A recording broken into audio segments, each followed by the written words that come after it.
Asaram Bapu. Asaram was arrested. ये नाम सिर्फ किसी एक इंसान का नहीं बल्कि उस एक ऐसे शिकारी की कहानी है जिसने करोड़ों लोगों की आस्था को अपने पांव तले कुचल दिया।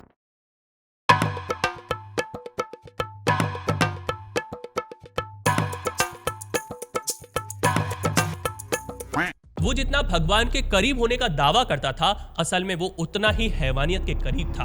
4 days after Asaram was arrested for allegedly raping a minor in his Jodhpur ashram.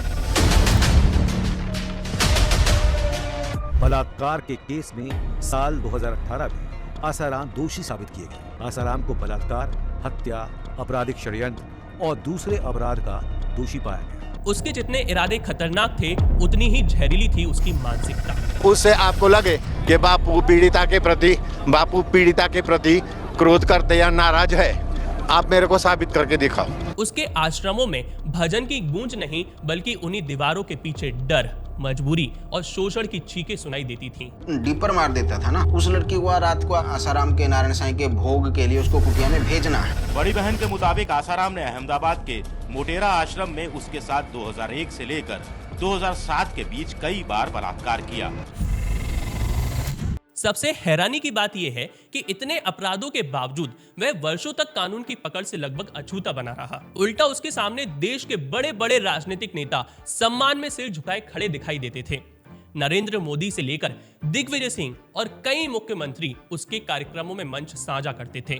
प्रधानमंत्री नरेंद्र मोदी, जब पूर्व प्रधानमंत्री अटल बिहारी वाजपेयी, जम्मू कश्मीर के तत्कालीन मुख्यमंत्री श्री फारूक अब्दुल्ला। पर सवाल ये उठता है कि कैसे एक अनपढ़, भटका हुआ, गैर जिम्मेदार इंसान कैसे कुछ सालों में इतनी बड़ी भीड़ का मालिक बन गया। उसने ऐसा क्या साइकोलॉजिकल खेल खेला कि पढ़े लिखे और समझदार लोग भी उसके आगे बिना सोचे समझे झुके रहते थे। और सबसे मेन, आखिर वही इंसान कैसे एक आध्यात्मिक साम्राज्य की आड़ में अपनी सबसे अंधेरी भूख पूरी करता रहा। आइए जानते हैं इस वीडियो में। देखिए, अगर हमें समझना है कि एक साधारण परिवार में जन्मा व्यक्ति आखिर कैसे भारत के लाखों लोगों की आस्था से खेल गया, कैसे उसने एक पूरा कल्ट खड़ा किया, कैसे उसने लोगों के दिमाग, भावनाओं और कमजोरियों पर कब्जा किया, तो सबसे पहले उसकी शुरुआत समझनी पड़ेगी। किसी भी कल्ट लीडर का जन्म एक ही दिन में नहीं होता। उसके पीछे कई सालों की भटकन, मानसिक अस्थिरता, झूठ, मैनिपुलेशन और धीरे धीरे बनाई गई एक नकली दिव्यता की कहानी होती है। आसाराम भी इसी रास्ते से गुजरा। 1941 में पाकिस्तान के सिंध प्रांत के एक छोटे से गांव बैरानी में एक आसुमर सिरुमलानी हरपलानी नाम का एक छोटा सा बच्चा पैदा हुआ। यही बच्चा आगे चल के आसाराम बनने वाला था। उसका परिवार सिंधी बनिया था, व्यापार चलता था, पैसा आता था और परिवार स्थानीय तौर पर ठीक ठाक माना जाता था। घर में कोई आध्यात्मिक माहौल नहीं था, कोई संत परंपरा नहीं थी और कोई साधना का इतिहास नहीं था। पूरा फोकस बस दुकान, व्यापार और रोज की जिंदगी चलाने पर था। लेकिन 1947 में भारत पाकिस्तान विभाजन ने इस परिवार की जिंदगी पूरी तरह उलट दी। हजारों परिवारों की तरह यह परिवार भी दंगों, लूट और भय के बीच सब कुछ छोड़कर भागने को मजबूर हो गया। जिन गलियों में इनके पास दुकानें थीं, जहां इनके रिश्तेदार और समुदाय फलते फूलते थे, वही गलियां कुछ ही दिनों में खून से भर गईं। यह वो पल था जिसने आसुमल के जीवन की शुरुआती स्थिरता को तोड़कर रख दिया। जो परिवार पाकिस्तान में संपन्न था, वे भारत आते ही गरीब की तरह अपनी जिंदगी फिर से शुरू करने लगा। वे अहमदाबाद पहुंचे बिना घर, बिना जमीन और बिना किसी आधार के। काफी संघर्ष के बाद आसुमल के पिता ने लकड़ी और मसालों का छोटा व्यापार शुरू किया।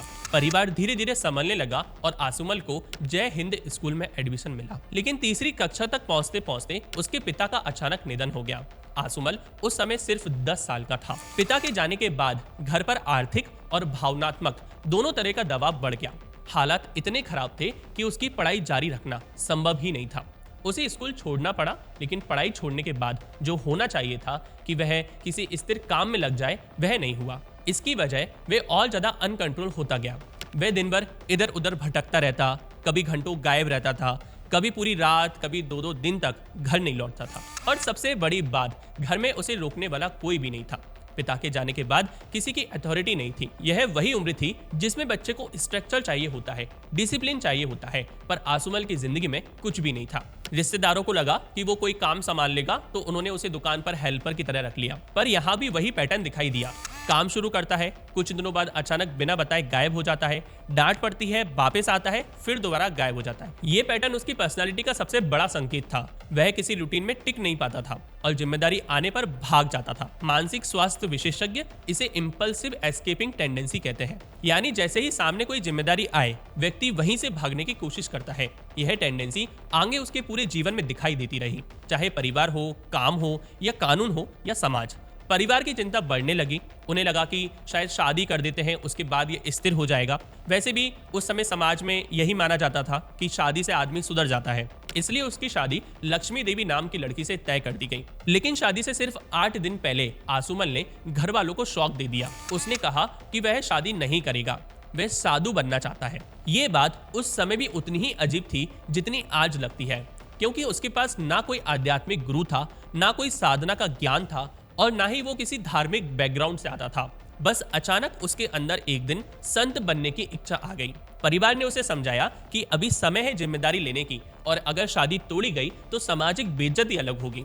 लेकिन आसुमल नहीं माना, वे उसी रात वापस घर से भाग गया। परिवार उसे ढूंढते ढूंढते भरूच के एक आश्रम तक पहुंचा, जहां वे छिपकर बैठा था।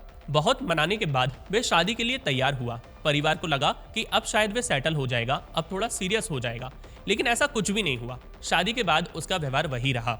अब वह पत्नी को बिना बताए कई कई दिनों तक गायब रहता था। किसी को नहीं पता कि वह कहाँ जाता था, किसके साथ रहता था और क्या करता था।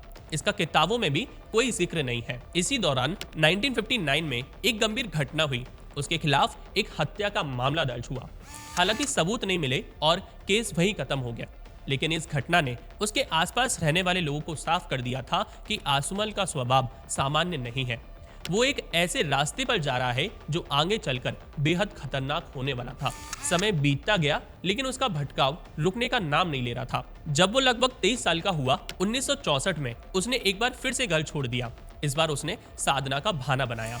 वो कहता कि वो एक आध्यात्मिक मार्ग खोज रहा है, लेकिन उसके पास कोई दिशा नहीं है, ना कोई गुरु है, ना कोई मार्गदर्शन है, ना कोई परंपरा। कुछ कहानियों में आता है कि वे लीलाशाह नाम के संत के पास जाता था, लेकिन अहमदाबाद के वरिष्ठ पत्रकारों के अनुसार लीलाशाह ने उसे अपने आश्रम से बाहर कर दिया था, यानी उसका आध्यात्मिक क्लेम भी आधा अधूरा था। उसके जीवन के लगभग 7 साल बिना किसी रियल स्पिरिचुअल ट्रेनिंग के गुजरे। ये वो समय था जब उसके अंदर एक अलग ही मानसिक विकार जन्म लेने लगा। वो बहुत ज्यादा नार्सिज्म में फंस चुका था।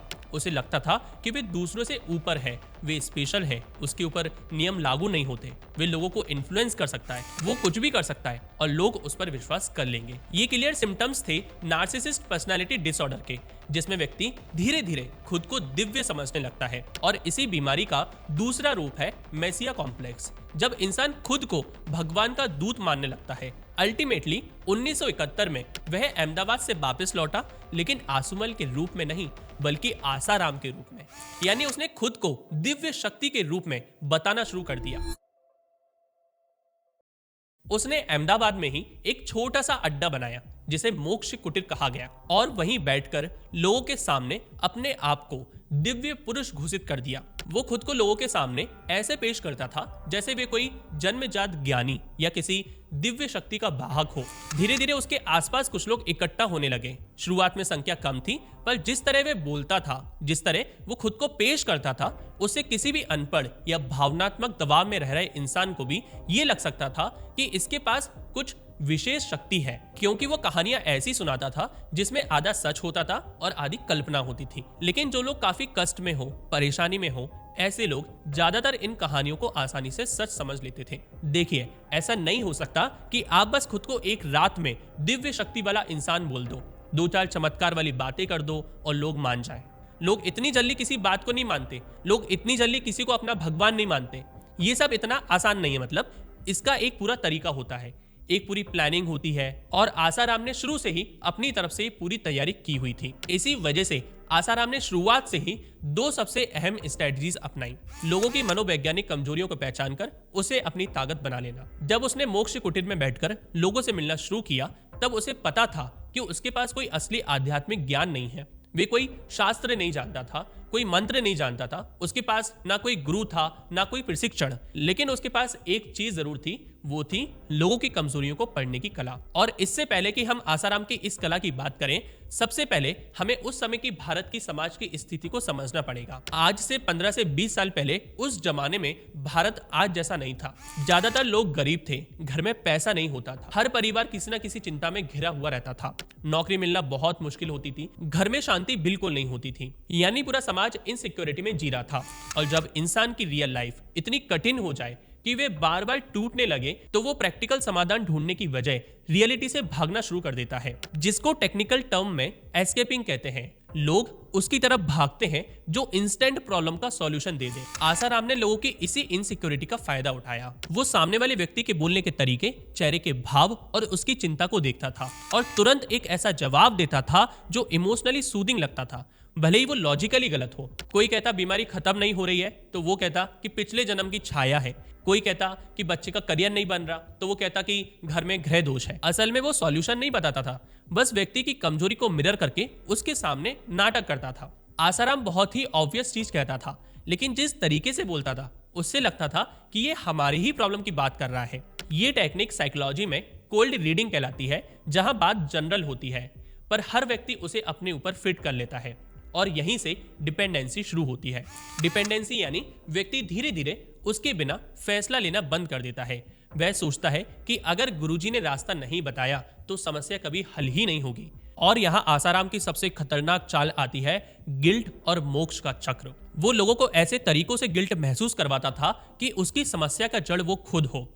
वो बोलता था कि ये तुम्हारे कर्मों का फल है, तुम्हारे घर में नेगेटिविटी है, तुम्हारी आत्मा तुम पर बोझ है। ऐसी बातें वो बोलता था। जब इंसान कमजोर होता है तो वो व्यक्ति जो उसे गिल्ट देता है उसे ही उदारक समझ लेता है और यही बात डिपेंडेंसी को कई गुना बढ़ा देती है। एक बार डिपेंडेंसी बन जाए तो लोगों को कंट्रोल करना बहुत ही आसान हो जाता है। और जैसे ही क्राउड उसकी बातों पर भरोसा करने लगी, उसने एक दूसरी स्ट्रैटेजी शुरू की जो उससे भी ज्यादा खतरनाक थी, खुद को सुपर नेचुरल दिखाना। आसाराम की ग्रोथ इस बात पर डिपेंड करती थी कि उसके आसपास एक ऐसा माहौल बनाया जाए जिससे लोग उसे देखकर ये महसूस करें कि वह किसी सुपर नेचुरल लेवल का इंसान है। यही सबसे खतरनाक स्ट्रैटेजी थी। यह स्ट्रैटेजी सुनने में सिंपल लगती है पर इसका साइकोलॉजिकल असर बहुत गहरा होता है।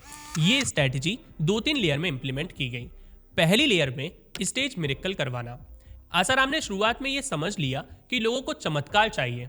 लोग ये देखना चाहते हैं कि गुरुजी के पास शक्ति है भी कि नहीं, और इसलिए उसने सबसे पहले गिराने वाला चमत्कार शुरू किया। इनफैक्ट कई कार्यक्रम ऐसे हुए जहां वे मंच पर आशीर्वाद के दौरान लोगों के सिर पर हाथ रखकर जोर से हिलाता। कई बार कोई व्यक्ति गिर जाता तो उसे शक्ति का प्रभाव कहा जाता। बाद में पता चलता था कि लोग अक्सर वही होते थे जिन्हें उनकी टीम पहले से निर्देश देती थी। असली घटना कुछ भी नहीं थी, लेकिन देखने वाले को लगता था कि यहाँ तो कुछ दिव्य घट रहा है। ये वही सेम स्ट्रैटेजी है जो बहुत सारे पाखंडी लोग इस्तेमाल करते हैं। दूसरी लेयर सरल है पर बेहद प्रभावी थी। वह लोगों से एकदम धीमी आवाज में बात करता था, बीच बातचीत में अचानक चुप हो जाता था, आंखें बंद करके कुछ सेकंड स्थिर रहता था, फिर ऐसा दिखाता था जैसे उसे कुछ अदृश्य संकेत मिला हो। जो भी व्यक्ति उसके सामने अपनी समस्या बताता, वह समस्या का समाधान तो नहीं करता था, लेकिन बोलने का तरीका ऐसा रखता था कि लगे जैसे वे व्यक्ति के मन को पढ़ रहा है। उसने प्रवचनों को नाटकीय बनाया। मंच पर बैठते ही रोशनी मध्यम कर दी जाती थी, धूप बत्ती जलाई जाती थी और पृष्ठभूमि में शंख ध्वनियां बजाई जाती थी। उसको जानबूझकर डिवाइन दिखाया जाता था। और ये मैं हवा में नहीं कह रहा, आप उनकी मंच वाली फोटो देख सकते हैं। और इसके बाद तीसरी लेयर है सुपर नेचुरल क्लेम्स। जैसे जैसे लोग उसके पास गए और उसे डिवाइन मानने लगे, वैसे वैसे वो अजीब गरीब दावे करने लगा। वह कहता था, मेरी आत्मा रात को ब्रह्म लोक जाती है, देवता मुझसे बात करते हैं, जब मैं ध्यान में बैठता हूँ तो समय रुक जाता है, हवा में संदेश सुन सकता हूँ। ये क्लेम इतने बेतुके थे कि सामान्य आदमी हंसते, पर जो पहले से मानसिक रूप से कमजोर था वह इन्हें सच मान लेता था। चौथा लेयर था सिलेक्टिव वैलिडेशन का। बेसिकली इसमें वो भीड़ से किसी व्यक्ति को चुनता, उसे पास बुलाता, उसका नाम लेता, कहता कि तुम विशेष हो, तुम्हारे अंदर कुछ खास है, तुम पिछले जन्म में साधक थे। ऐसे लोग जिसको वो बुलाता था, जिसके सर पर हाथ रखता था, वो लोग ये समझते थे कि गुरुजी कितने अच्छे हैं, गुरुजी मेरे पास्ट लाइफ के बारे में जानते हैं। ऐसा सोचकर यही लोग आगे चलकर आसाराम के पाखंड को और ज्यादा लोगों तक फैलाते हैं, जिससे आगे चलकर लोग और ज्यादा जुड़ सकें। यही सब स्ट्रेटजी से वो धीरे धीरे पॉपुलर होने लगा। शहर में जैसे जैसे उसका नाम फैलने लगा, उसने रणनीतिक रूप से ऐसे परिवारों को आकर्षित किया जो बहुत परेशान रहते थे। इन दोनों स्ट्रेटजीज ने मिलकर आसाराम को एक ऐसे मुकाम तक पहुंचा दिया जहां साधारण लोग ही नहीं, बड़े बड़े व्यापारी, नेता, अफसर, मंत्री सब उसके पास आने लगे। कांग्रेस और बीजेपी दोनों ही पार्टियों के नेता उसकी भीड़ देखकर उससे जुड़ना चाहते थे। आपको आसाराम के साथ कई सारे नेताओं की फोटो मिल जाएंगी जो उसके कार्यक्रम में शामिल होते थे। कांग्रेस के बड़े नेता जैसे दिग्विजय सिंह और कई कांग्रेस मुख्यमंत्री भी उसके साथ दिखे। भीड़ के बढ़ने के साथ उसने जमीन पर कब्जा करने और कई जगह लेने का अभियान शुरू किया। सरकारी संपर्कों की वजह से उसने कुछ जमीनें खरीदी। 1981 से लेकर 1992 में गुजरात की कांग्रेस सरकार ने आसाराम को 14,000 वर्ग मीटर जमीन गिफ्ट कर दी। बाकी जगहों पर उसने स्थानीय लोगों को डराकर या दबाव डालकर जमीन हथिया ली, जिससे कि आश्रम फैल सके, चंदा बढ़ सके और डोनेशन बेस्ड इकोनॉमी खड़ी हो सके। यही सब करके उसने अपना एक बहुत बड़ा एम्पायर बना लिया। धीरे धीरे उसने इतना बड़ा साम्राज्य खड़ा कर लिया था कि लोग उसे इंसान मानना बंद कर चुके थे। वे उसे भगवान का रूप समझने लगे। पर किसे पता था कि उस चेहरे के पीछे एक और पहचान छुपी हुई है, जिसकी आड़ में आगे चलकर उसके आश्रम में ऐसे काले काम हुए जिन्हें सुनकर पूरा भारत हिल गया। उसके बाद आश्रम की दीवारों के अंदर क्या क्या हुआ, किस तरह नाबालिग लड़कियों की जिंदगी तबाह हुई, कौन लोग उसकी साजिश में शामिल थे और आखिर उसका पतन कैसे शुरू हुआ, ये सब जानने के लिए इस सीरीज का अगला पार्ट आपको जल्द ही मिलेगा।